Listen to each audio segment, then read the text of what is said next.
Bonjour à toutes et à tous, nous sommes le 19 juin en direct de Brive-la-Gaillarde à l'occasion du 10e carrefour des collectivités territoriales organisé par l'Association des maires de la Corrèze. Troisième plateau consacré cette fois-ci à la thématique des énergies renouvelables, réussir la transition dans nos villages.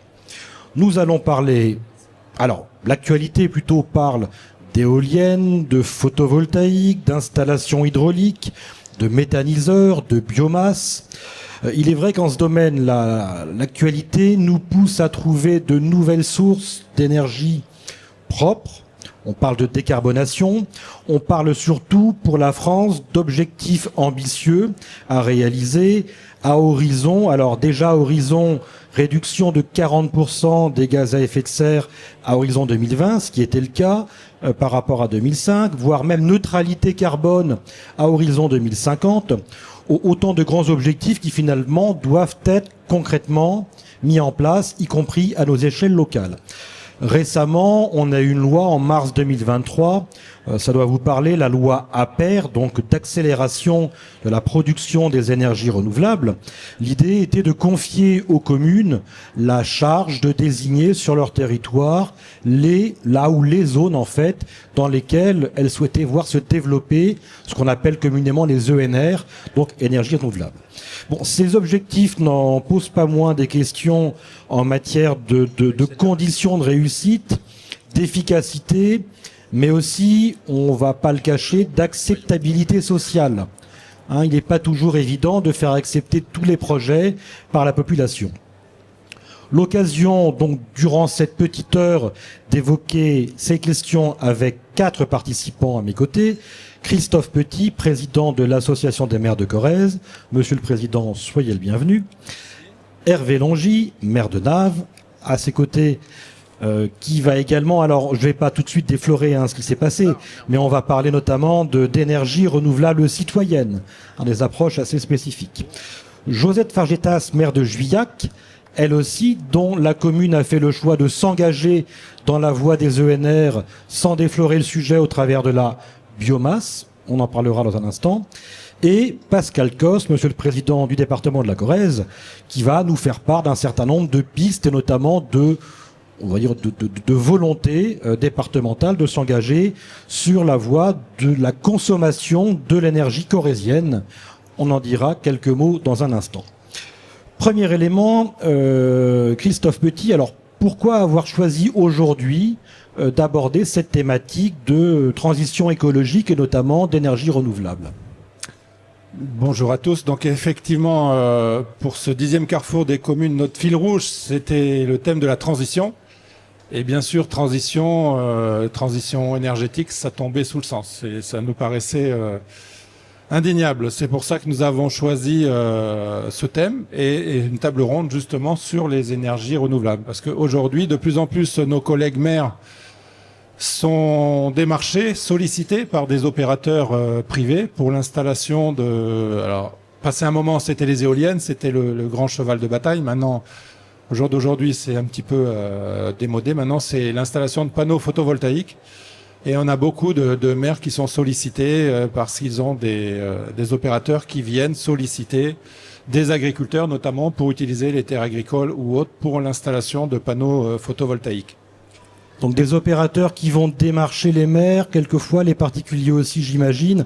Vous avez eu l'occasion dans votre commune de l'Estar de délibérer sur la question des zones d'accélération des ENR ou pas? Oui, oui, par obligation, puisque la préfecture nous avait fortement incité à définir des zones d'accélération de ces énergies renouvelables. Et moi, sur ma commune, donc on a fait le plus simple possible parce que c'était pas évident à faire et donc nous avons autorisé l'installation de panneaux sur tous les toits des habitations, des granges ou autres, voilà, uniquement, mais pas de panneaux au sol.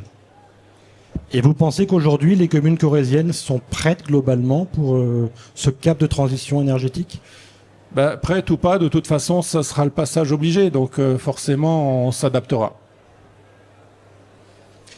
Bon, on continuera d'échanger tout à l'heure sur les différentes approches. On va peut-être voir des exemples opérationnels concrets du côté de NAV, par exemple. Hervé Longy, donc je vous le disais, depuis longtemps, 2020, vous avez mené un engagement de mettre en place une politique très volontariste en matière d'ENR, et notamment ce fameux projet d'énergie renouvelable citoyenne. Vous pourriez nous expliquer un petit peu ce en quoi ça consiste et où vous en êtes aujourd'hui ? Alors, effectivement, donc en 2020, on a choisi de faire une énergie citoyenne et on a choisi cette énergie sur un modèle vraiment citoyen et on était allé voir sur Lyon dans lequel il y avait des centrales villageoises. Donc ça veut dire que c'est des citoyens qui s'approprient l'énergie, des citoyens d'une collectivité et qui s'approprient la production d'énergie. Et l'idée, c'était de dire qu'on va faire des électrons et ces électrons, on va essayer donc de les produire et surtout de les consommer localement. Et donc c'est ce qu'on a fait en 2021 en créant une SIC, une société collective d'intérêt collectif coopératif. Et l'idée c'était vraiment que les citoyens, chaque citoyen ait une voix, quelle que soit les parts sociales qu'ils prennent. C'est-à-dire que donc c'était un homme une voix ou une collectivité une voix. Donc cette société elle s'appelle Énergie Cœur de Corrèze. Donc elle rayonne sur tout le cœur de Corrèze, puisque NAV on a la chance d'être au milieu de la Corrèze et donc il y a actuellement 149 sociétaires particuliers qui sont adhérents à cette SIC. Il y a 2 entreprises privées, il y a 12 collectivités, c'est 12 communes, une agglo, qui est l'agglo de Tulle, et également il y a une association. Et avec donc ceci, on a pu accumuler donc des montants de parts sociales et actuellement on a à peu près 100 000 euros de parts sociales, ce qui nous a permis donc de réaliser divers projets. Mais je pense qu'on y reviendra parce que nos projets, ils ont aussi une particularité, c'est qu'avec l'énergie qu'on produit, on la reconsomme localement et c'était notre choix. C'était produire de l'énergie avec de l'argent des citoyens, quoi. C'est-à-dire que les Navarois ou les gens d'énergie Cœur de Corrèze, ils ont un peu de capital et plutôt que de le mettre dans des banques, c'était de dire on l'investit localement et ça va nous faire une retombée. Et donc j'aime à dire et sans faire de comparaison, mais que grosso modo, quelqu'un qui investirait 1000 euros, au bout de 20 ans, il va récupérer au moins 400 euros. Donc, et c'est vraiment, il a fait quelque chose de local pour son territoire. Sur le mode énergétique qui a été retenu, donc on comprend 149 foyers ou personnes sociétaires sur, vous avez quoi, 2300 habitants à la louche en gros? Oui, mais alors à NAV, on est très ouvert, on n'est pas raciste, c'est-à-dire si vous désirez prendre des parts sociales, c'est avec plaisir qu'on vous en vendra. D'accord. Puisque on a donc des gens bien entendu du territoire, puisqu'on a une centaine de Navarois qui ont pris des parts sociales, mais on a aussi donc des gens de la Corrèze, mais aussi donc ça a fait quelques émules et on a notamment des gens qui nous avaient entendus, on a des gens de Montpellier qui ont pris des parts sociales parce que le modèle leur plaisait. Et le mode d'ENR retenu? Le mode d'ENR retenu, c'est du photovoltaïque. C'est que du photovoltaïque sur toiture. C'est un choix qu'on a fait, c'est-à-dire que on considère que la terre, ça doit d'abord servir à nourrir des gens.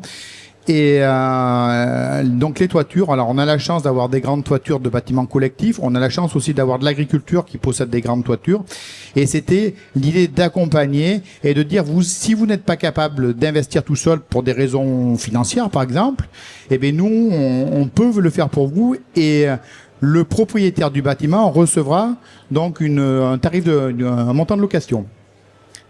Donc pour bien comprendre le montage, en fait, l'acquisition des infrastructures est collective? Non, l'acquisition de la toiture. De la toiture? De la toiture seulement. On loue une toiture. D'accord. Et les retombées concrètes après pour les sociétaires? Et les retombées concrètes sont donc viennent dans un compte commun et donc c'est la partie SIC et donc ça refait du moins à environ ils ont 2% par an de retombées financières. En fonction du montant. La part sociale valait 50 euros. Donc, il y a des gens qui ont pris entre 50. Donc, il y en a qui ont... L'idée, l'analogie, ça vaut un plein d'essence, C'est-à-dire, on roule un peu moins, on prend 50 euros de part sociale. Et alors, il y en a certains qui en ont pris jusqu'à 2 ou 3 000 euros. Mais on a plafonné aussi pour que pour qu'il n'y ait pas de personne voilà, pour qu'il n'y ait pas de déséquilibre. Et surtout, l'idée, c'était bien d'avoir un homme, une voix. C'est-à-dire, c'était pas au prorata de celui qui en a pris 10, quoi. C'est-à-dire que vous en avez pris une, vous en avez pris 10, vous avez la même voix à l'Assemblée générale. Et donc une vraie dimension effectivement citoyenne collective, on le conçoit. Et le modèle économique repose en partie sur de la revente, j'imagine, du surplus vendu. Alors le modèle économique repose uniquement pour l'instant, du moins reposait uniquement pour l'instant sur la revente à EDF obligation d'achat, qui nous rachetait l'électricité à 12 centimes 49 là, et c'est suivi un peu d'inflation, du moins avec l'inflation, mais une partie est revendue. C'est ce qu'on est rentré dans un dispositif. Je crois qu'on est la 4e commune de France à être rentrée dans ce dispositif-là. Alors on a la chance d'avoir, pour être rentré dans ce dispositif-là, d'avoir quelqu'un qui travaillait à Enedis et du moins à EDF-OA et qui était quelqu'un de bien placé. Donc on est rentré dans ce dispositif-là et on fait de l'autoconsommation collective. C'est-à-dire que la mairie, on est à la fois donc un membre, un apporteur donc de la voilà. On a loué des toits pour la SIC sur lequel ils ont investi pour mettre des toits photovoltaïques et on rachète cette énergie pour nos compteurs. Alors c'est un peu compliqué parce que c'est des mécanismes entre les moins 36 kilos, les plus 36 kilos. Et il faut jouer, il faut être un peu malin, mais bon, voilà, quand on l'est, Pascal. Et donc, l'idée, c'est qu'à chaque fois, du moins, ça change en fonction des saisons, c'est-à-dire qu'on fait pas rentrer tous les mêmes compteurs. Et notre idée, c'était de dire on partage la poire en deux. C'est-à-dire que nous, le marché sur l'électricité, par exemple, si on l'achète sur un marché spot, quand elle était très chère, on l'achetait à 40 centimes. La SIC la revendait à 12 centimes. Donc, la différence, 40 moins 12, ça fait 28, ça faisait 14 centimes. Donc, il y avait 14 centimes de gains à se partager. Donc, la mairie, payait l'électricité 14 centimes de moins et à la place, elle l'achetait à la centrale villageoise, donc à notre SIC, elle achetait 14 centimes de plus que ce qu'elle a vendu. Ce qui a un double intérêt, c'est que nous, la mairie, on a gagné sur notre facture d'électricité sur une année complète, on a gagné 3 000 €, ce qui est pas négligeable, hein, voilà. Et ce qui a permis aussi à la SIC de gagner 3 000 €. Sur une SIC qui, pour l'instant, a un bâtiment qui fait 100 kilos, donc 100 kilos, c'est à peu près, donc, 1100, voilà, c'est-à-dire, c'est à peu près 11 000 ou 12 000 € d'électricité. Et bien, ça lui a permis d'augmenter son chiffre d'affaires de 25%. Et donc, ça contribue à retomber dans l'escarcelle de nos actionnaires citoyens.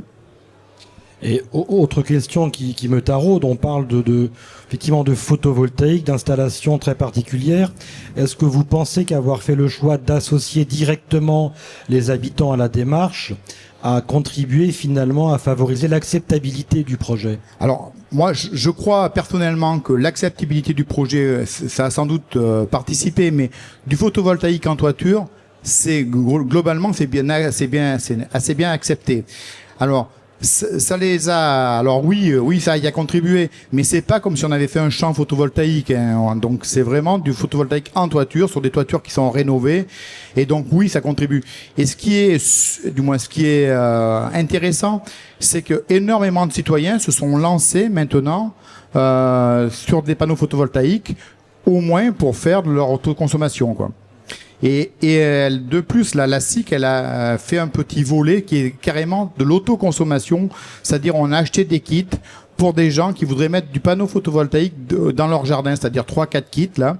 Et donc on a adhéré à une coopérative et ça permet donc à des citoyens de se brancher notamment sur l'hiver pour gagner des fois ça permet de gagner 3-4 €.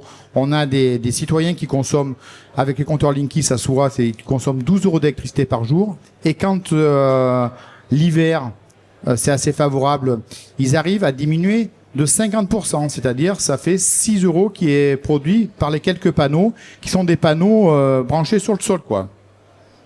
Oui, et puis on peut le rappeler en matière de toiture notamment, la loi encourage ou incite notamment en matière d'ombrière un certain nombre d'édifices publics d'une part, parfois privés, grandes surfaces ou autres, pour des parkings, à penser dès aujourd'hui à prévoir ce type d'infrastructure grâce à l'énergie solaire qui normalement est censée pouvoir nous permettre de réduire la consommation d'énergie fossile. Oui. Donc c'est dans le sens de l'histoire quelque part. Oui, c'est dans le sens de l'histoire. Et juste pour finir, après du moins je laisserai la place.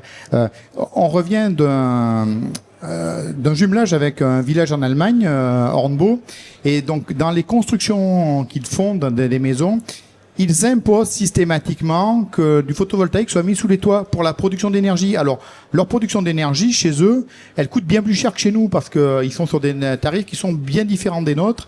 Mais je crois qu'à terme, il faudra qu'un jour, dans les maisons neuves, on impose vraiment qu'il y ait de la construction photovoltaïque sur les toits, soit pour produire de l'eau chaude ou pour produire de l'électricité.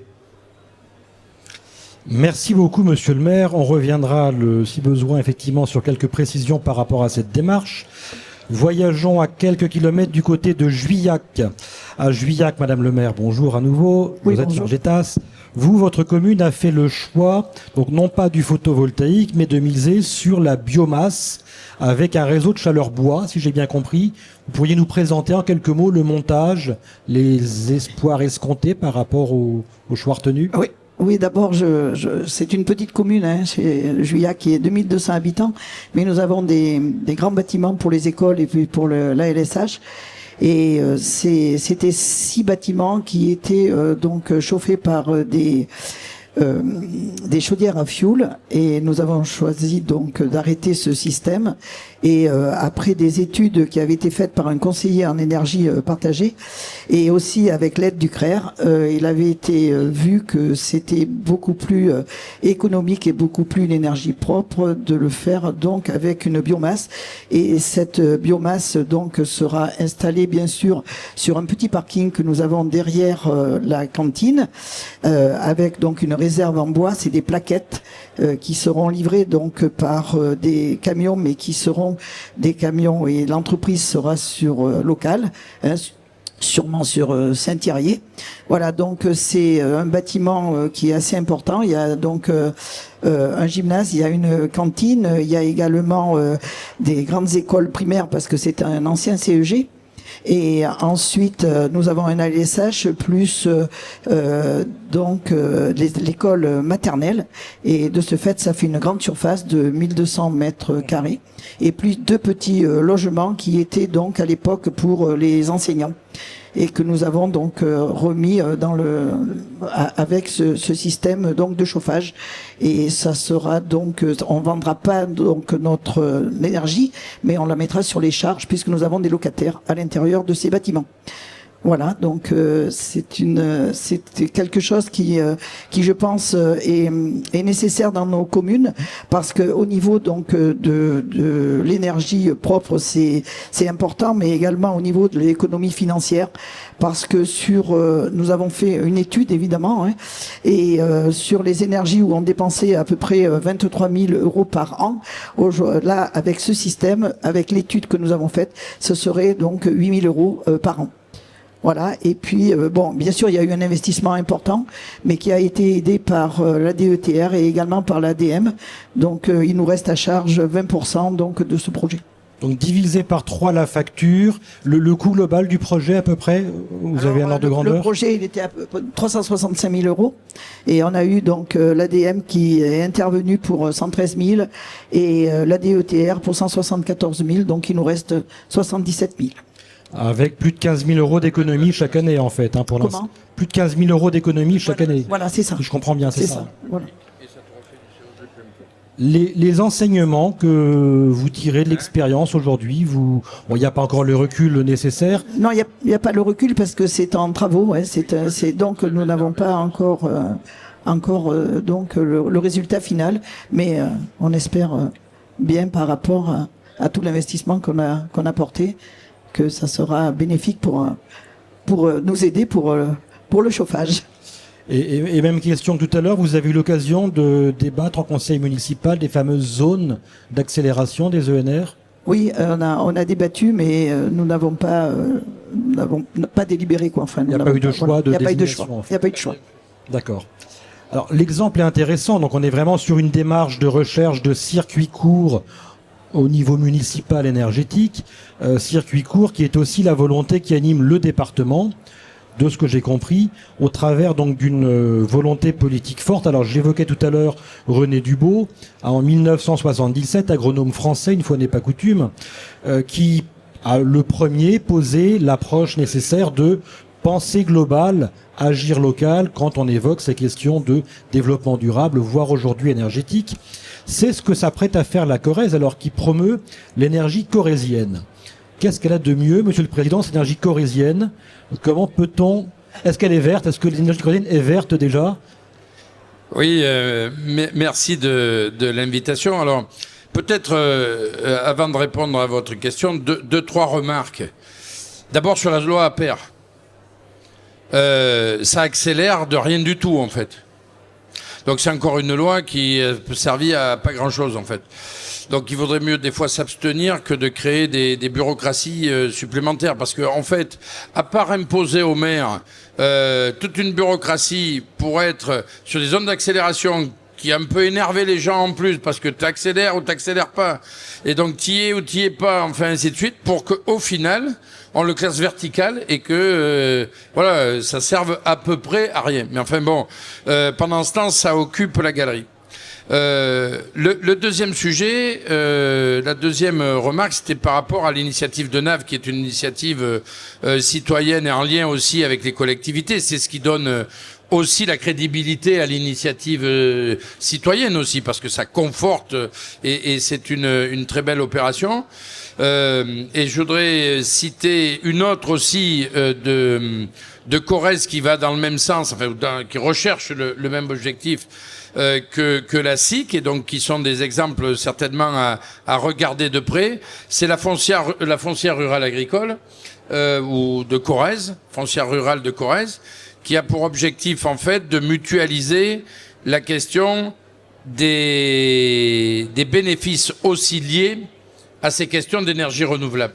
Et ça, c'est aussi une question préalable, importante dans l'acceptabilité des projets. C'est pour ça que parler d'énergie verte ou parler demain d'autoconsommation, enfin, ou ça suppose que l'on regarde des problématiques que posent aujourd'hui les énergies renouvelables en France en termes d'acceptabilité sociale. Dans les différents types d'énergie, pour reprendre la question de la biomasse, je trouve ça très bien, mais c'est pas un modèle pour moi durable.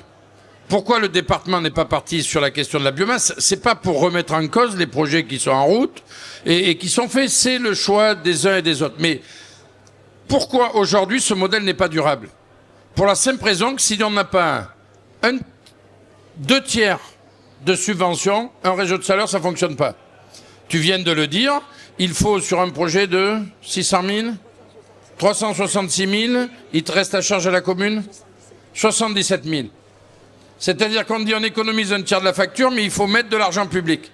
Je rappelle à tout le monde, 3 000 milliards de dettes. Avant même, 3 300, avant même qu'on imagine que le pays soit revenu à l'équilibre financier, c'est-à-dire en 2029 ou 2030, on sera à 4 000 milliards.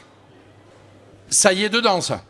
Donc ça veut dire que ça, déjà, c'est pas durable pour ça. Et ensuite, deuxième sujet, aujourd'hui, brûler du bois pour remettre du CO2 dans la nature, je m'interroge. C'est pour ça que nous, département, on n'est pas forcément parti sur la biomasse de ce type-là, parce que c'est un sujet. Par contre, il y a un sujet qui aurait été très intéressant, mais même si c'est rentable pour les collectivités à court terme.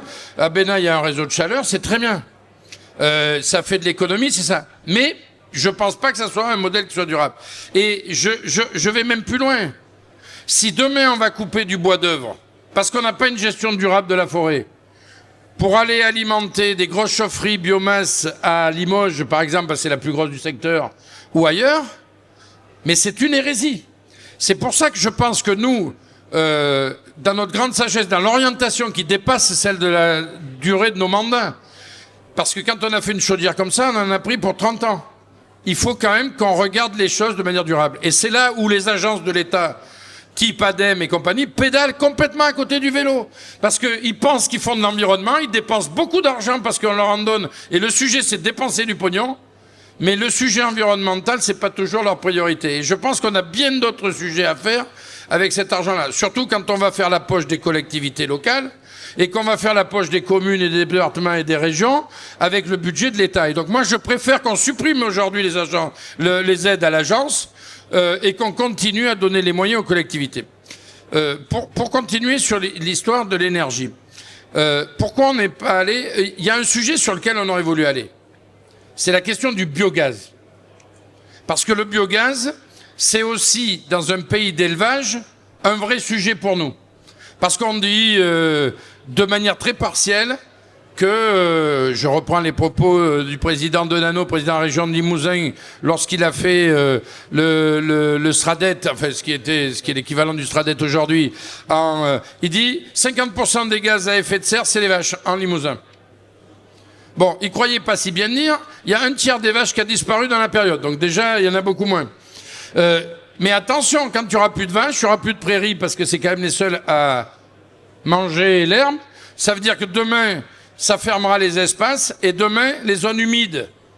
Quand dans une zone humide, vous mettez un ligneux, ça fait la forêt des Landes. C'est-à-dire que vous asséchez le marais. Et demain, les zones humides du Limousin, si elles se ferment parce qu'il n'y a pas de vaches sur les territoires, parce que, voilà, on l'a pas. Donc ce gaz à effet de serre, il est largement compensé par les prairies que l'on peut avoir, ou on pourrait avoir l'intérêt de garder justement une production de viande en méthanisant les effluents et donc en faisant qu'on soit encore plus neutre en matière de carbone. Là, aujourd'hui, on a une grosse difficulté, c'est que dès que vous faites un élevage hors sol, eh bien, on a des levées de boucliers, des anti-tout, parce que c'est une catastrophe. Quand à Légignac, par exemple, on fait ce qui existe de plus petit sur Terre pour faire un élevage de porc en autorisation, il peut pas y avoir plus petit en autorisation. On te dit c'est élevage industriel, c'est comme si on faisait des usines à cochons à étage en Chine. Alors que c'est pas ça le sujet. Qu'on fasse attention que tout ça n'aille pas dans les temps. Enfin, dans les temps, c'est pas un petit étang à Neuvic, mais enfin, ça, il faut y faire attention.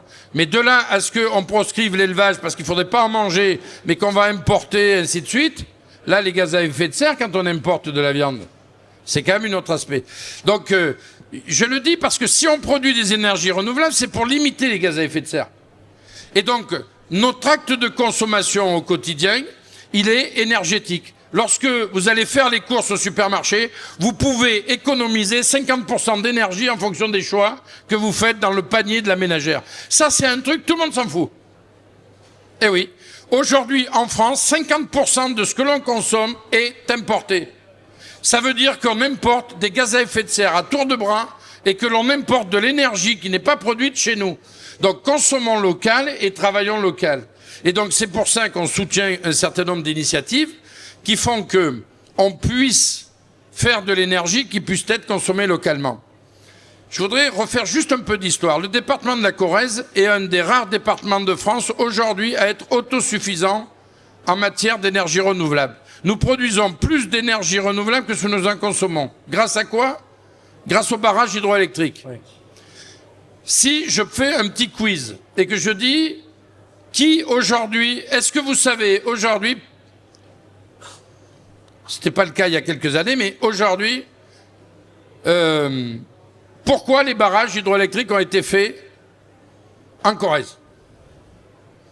Tout le monde me dit, oui, c'est le maintien du réseau, le SILA. Non, il a été fait pour électrifier le train. Le compte de tout, et je fais le lien avec la table ronde qui vient d'être passée, c'est que le train, on l'a plus. C'est-à-dire qu'on est venu nous faire des barrages chez nous, et que tous ces idéalos à qui on fournit aujourd'hui de l'électricité pour avoir le climatiseur le soir dans les bureaux à Paris, ou pour avoir de l'énergie à 19h en période de pointe, c'est pour alimenter les Parisiens qui sont venus nous tuer le train sur notre territoire. Parce qu'ils ont imaginé le TGV et le reste. C'est grave. Ça veut dire que l'enjeu de l'hydroélectricité, l'enjeu de l'énergie, c'est un enjeu stratégique. Donc nous, aujourd'hui, on est autosuffisants. Sauf que l'énergie que l'on produit aujourd'hui, elle part dans le réseau pour l'équilibrer, pour faire en sorte qu'on puisse avoir de l'énergie nucléaire, qu'on puisse avoir plus d'énergie renouvelable. Ça veut dire quoi? Ça veut dire que nous, l'énergie que l'on produit en Corrèze, il faut pouvoir la consommer en Corrèze. D'abord, l'équilibre, c'est quoi? C'est 1 terawatt, presque 2 terawatts sur le chauffage et le besoin des ménages. C'est un peu moins d'1 terawatt de consommation sur de l'énergie carbonée pour les mobilités. Donc 2035, si la loi est appliquée, si l'Europe va au bout, ça veut dire qu'il faudra faire 1 terawatt d'énergie pour remplacer toute l'énergie carbonée, voilà. Et c'est à peu près autant, un autre terawatt, pour remplacer le chauffage au travers qui est sur des productions carbonées. Donc ça veut dire qu'en Corrèze, il faudrait qu'on soit en capacité de produire 3 terawatts d'énergie renouvelable et de pouvoir la consommer localement. Alors, comment on imagine ça? On imagine ça en se disant, sur du photovoltaïque notamment, on a une capacité de raccordement qui est faible. On a à peu près l'équivalent de 600 hectares de raccordement. Aujourd'hui, on a plus de 6000, certaines disent 8000 hectares de projets qui sont posés. La question de l'énergie aujourd'hui, c'est exactement en Corrèze, mais un peu partout en France, ça va devenir exactement le même sujet que Sainte-Soline et les bassines. C'est-à-dire la question, chez eux, de l'accaparement de l'eau par quelques-uns. Si le sujet de l'accaparement de l'eau par quelques-uns est posé, le sujet de l'accaparement de l'électricité produite localement par quelques-uns, elle est posée. Ça veut dire que si demain, on va jusqu'au bout du projet du projet de décret, le décret agrivoltaïque, on peut mettre des panneaux photovoltaïques sur toutes les prairies de Corrèze. Mais on n'est pas capable de les raccorder. Ça veut dire que si on accepte quelques projets, ça veut dire qu'il y a quelques-uns qui vont prendre 20, 200 000 même euros par an et les autres vont regarder à côté. Et donc le sujet c'est comment on est en capacité, il y a un double sujet, c'est comment on est en capacité de produire de manière plus publique ou responsable. La SIC en est un bel exemple, parce qu'elle répartit la valeur. Alors là, j'entendais, ça rapporte pas beaucoup. Mais le sujet, c'est pas que ça rapporte. C'est pas que ça le sujet. C'est aussi qu'on décarbone notre société et ainsi de suite. C'est aussi ça. Et qu'on ait moins de réchauffement climatique et ainsi de suite. La foncière rurale, quoi qu'on en dise, c'est une solution parce que ça permet de mutualiser, comme à l'instar de la SIC, si plusieurs agriculteurs se regroupent et ça permet de mutualiser ce sujet-là. Et le deuxième volet, c'est comment cette énergie, je la consomme localement. Alors là, il y a plein de solutions. Sur l'ombrière photovoltaïque qu'on est en train de faire en surplomb de la route, c'est 5 hectares 200 de panneaux, c'est 3 km de linéaire sur la déviation de Lubersac, pour éviter une nouvelle artificialisation des sols et faire en sorte qu'on puisse consommer localement. C'est l'équivalent de la consommation de la ville de Tulle. Eh bien, sur un projet de ce type-là, on ne vient pas artificialiser, on vient faire. Mais le sujet, c'est que la puissance publique, le département pour le coup, veut faire bénéficier l'ensemble des Corréziens de cette énergie-là. Deux solutions, l'autoconsommation, ce que tu disais, des boucles locales qui permettent d'autoconsommer, de faire en sorte que ceux qui sont dans un rayon puissent le faire. On est en train de travailler avec la Fédé d'électricité pour fédérer les collectivités locales, parce que c'est pas les mêmes marchés publics que le particulier. Et puis, nous créons Électricité de Corrèze. C'est-à-dire, Électricité de Corrèze, c'est un opérateur qui fonctionne déjà de manière masquée parce que il alimente les 157 points, les compteurs qu'a le département aujourd'hui, 7 gigawatts de consommation annuelle. Et donc, depuis 1 an et demi, nous sommes notre propre fournisseur d'énergie. C'est-à-dire qu'on va acheter de l'énergie nucléaire, on va acheter un peu d'énergie, on y met des électrons produits en Corrèze pour partie, et on est capable aujourd'hui de vendre une électricité qui est 20% moins chère que n'importe quel opérateur sur le marché. C'est-à-dire qu'on se substitue à 100%, à la fois à EDF ou à comment tu l'appelles, Total Énergie, enfin n'importe quel fournisseur d'énergie.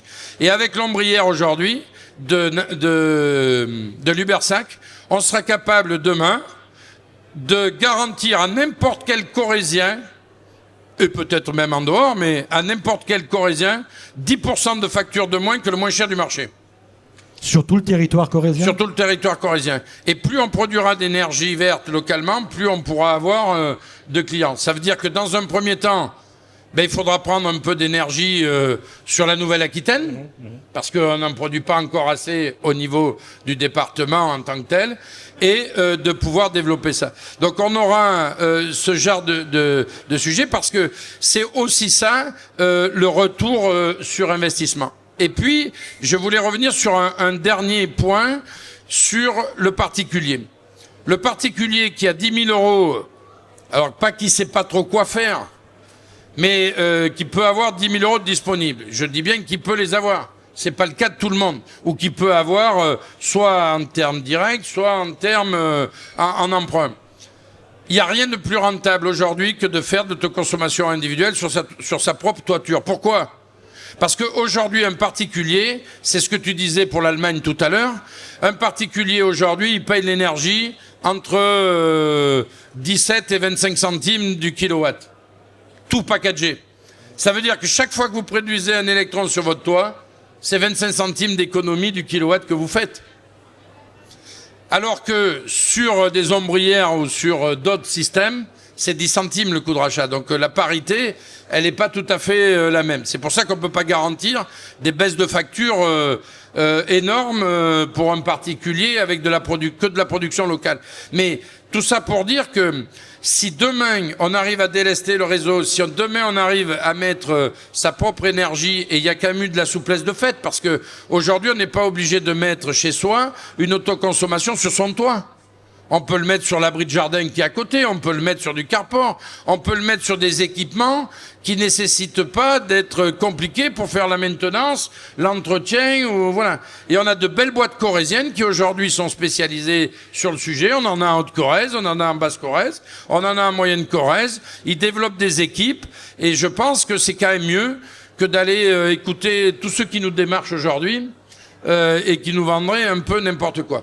Donc il y a plusieurs volets. Soit des cycles ou des opérations d'autoconsommation locale et des boucles comme on a à Naves, soit des dispositifs beaucoup plus lourds et beaucoup plus imposants, tels qu'on le développera avec Électricité de Corrèze, avec le département, soit en faisant de l'autoconsommation collective sur son propre toit. Alors pour bien comprendre le montage de EDC, et Électricité de Corrèze, j'imagine, en termes de sigle.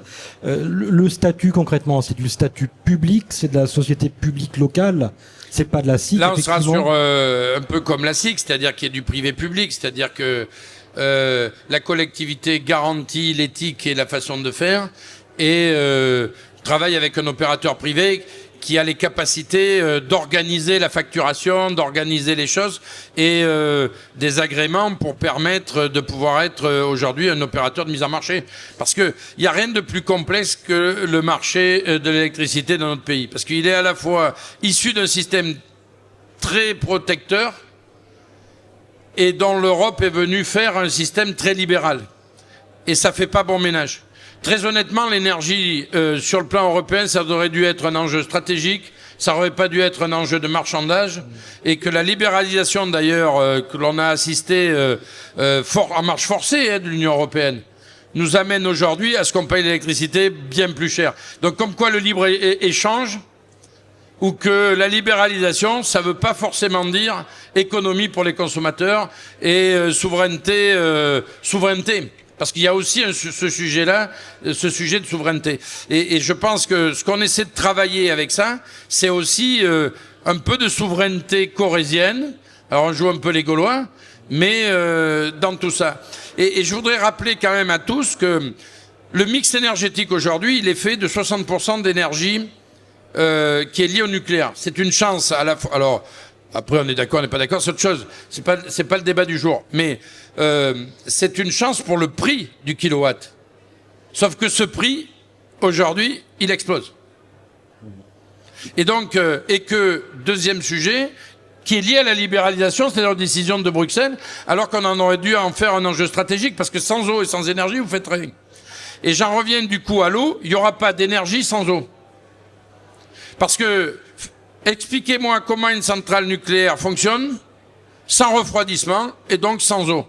Aujourd'hui, il y a deux systèmes. Il y a le système qui est en bord de mer, c'est-à-dire que tu rejettes à la mer. Mais avec l'élévation des océans et compagnie, on voit toutes les difficultés, y compris au Blayais, dans notre région. Et deuxième sujet, sur les rivières comme Golfech. Golfech 2022, année de référence d'un été chaud, 2,6 degrés d'augmentation de la température dans le ruisseau. Ils ont fait dans le ruisseau, dans la Garonne, 2,8. Si demain il n'y a plus les glaciers pour alimenter la Garonne, la centrale nucléaire ne fonctionnera pas. Donc attention, si on n'a pas un peu d'autonomie corrézienne, on sera mal. Et je pense d'ailleurs dans l'autonomie, il faut qu'on soit demain capable de pouvoir produire plus d'énergie hydraulique chez nous, et n'en déplaise à certains, d'avoir des capacités de stockage, parce qu'on est capable d'avoir des capacités de stockage et de faire des réserves qui nous appartiennent à nous, Corréziens, parce qu'on sera bien content de trouver de l'énergie jour et nuit quand les centrales nucléaires flancheront, quoi. Parce que, rappelez-vous quand même dans le pays, il y a 1 an et demi, on était tous à discuter, le préfet, tout le monde, avec les EHPAD, les maires et tout. Comment on fait quand on va avoir le blackout l'hiver il y a 2 ans? L'an dernier, on a été le premier exportateur d'énergie au monde. On marche sur la tête dans ce pays. Macron ferme les centrales nucléaires parce qu'il faut citer Pannier-Runacher, Édouard Philippe et compagnie. Et moins de 4 ans après, les mêmes grands experts nous disent on va refaire les centrales nucléaires. Moi, je ne fais aucune confiance dans des gens qui sont court-termistes pour prévoir le marché de l'énergie ou de pouvoir. Et donc, si on n'est pas autonome demain, eh bien, on sera mal. Et je pense qu'on sera très content d'avoir des kits sur notre toit et compagnie. Et regardez aujourd'hui combien les moulins valent cher. Et regardez aujourd'hui ceux qui ont des droits à produire en matière d'énergie, combien c'est important. Donc voilà, je pense qu'il faut quand même qu'on se pose quelques questions stratégiques. Alors je ne suis pas sur l'échelle de notre mandat, là, parce qu'on est sur des investissements colossaux, on est sur des choses. Mais je pense qu'il faut qu'on réfléchisse bien, qu'aujourd'hui l'avenir énergétique, il n'est plus entre nos mains, et que les décisions court-termistes, elles sont pas compatibles à l'échéance des investissements qu'il faut pour pouvoir garantir l'énergie dans notre territoire. Et sans énergie, on n'a rien. Internet sans énergie, il n'y a pas. Regardez avant-hier, blocage de SFR, la moitié de la France est par terre. Autonomie en matière d'énergie, voilà, c'est un grand enjeu aussi pour la Corrèze. Voilà à quoi modestement on réfléchit, parce qu'on n'a ni les moyens, ni la force et la capacité. Et donc ceux qui font de la démago sur la foncière rurale, sur ci, sur là, feraient bien attention quand même sur des initiatives comme la tienne. Ferait bien de regarder quand même ce qu'il y a derrière et les enjeux qu'il y a pour nous tous derrière. Donc autonomie, production locale, voire loin, avez-vous dit. Je pense qu'effectivement, il s'agit de se projeter au-delà d'un mandat, voire de 2 mandats, par rapport à ces questions-là. J'aimerais revenir sur l'exemple de Naves avec Hervé Longy. Si vous aviez des conseils pratiques à éventuellement partager avec vos collègues élus sur la méthode à employer pour rendre collective la démarche dans une commune. Du moins, c'est très facile de le faire tout seul, hein. C'est-à-dire que dans une commune, beaucoup de communes le font tout seuls, directement, en produisant leur électricité pour la consommer. Voilà, mais ça répond pas aux enjeux du collectif, ça répond pas aux enjeux d'impliquer le citoyen. Et moi, je crois vraiment qu'impliquer le citoyen, que se servir de l'argent localement et que des investissements locaux sont utiles. Parce que d'une part, ça permet aussi à la collectivité de se désendetter, et puis ça permet aux citoyens de se sentir utile et d'être un citoyen de son territoire. Donc moi, je crois que c'est de réfléchir avec des collectifs de citoyens. Et je pense que toutes les communes, du moins tous les maires sont donc élus.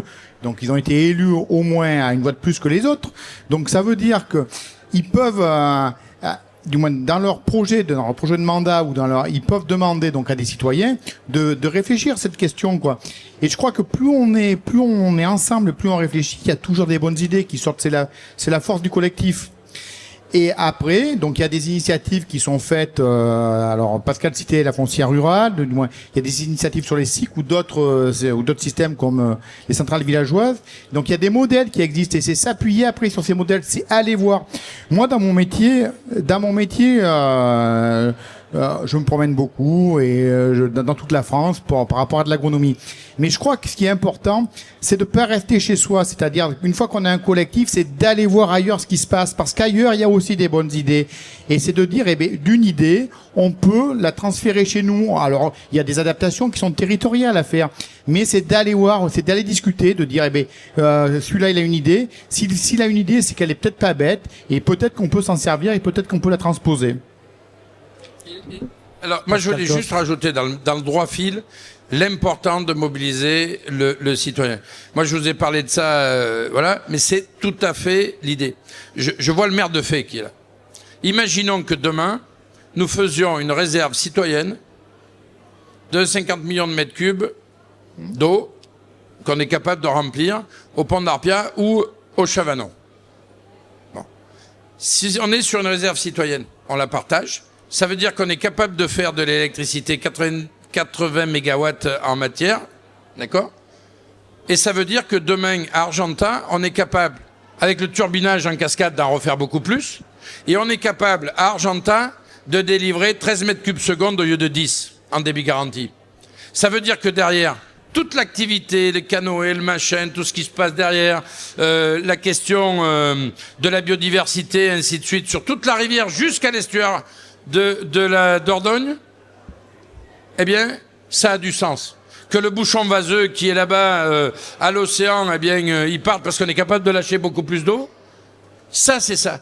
Et donc, ça veut dire que d'un travail qui peut être fait ici pour avoir une énergie citoyenne et d'avoir un chose, on a tout un effet bénéfique sur toute la chaîne en dessous.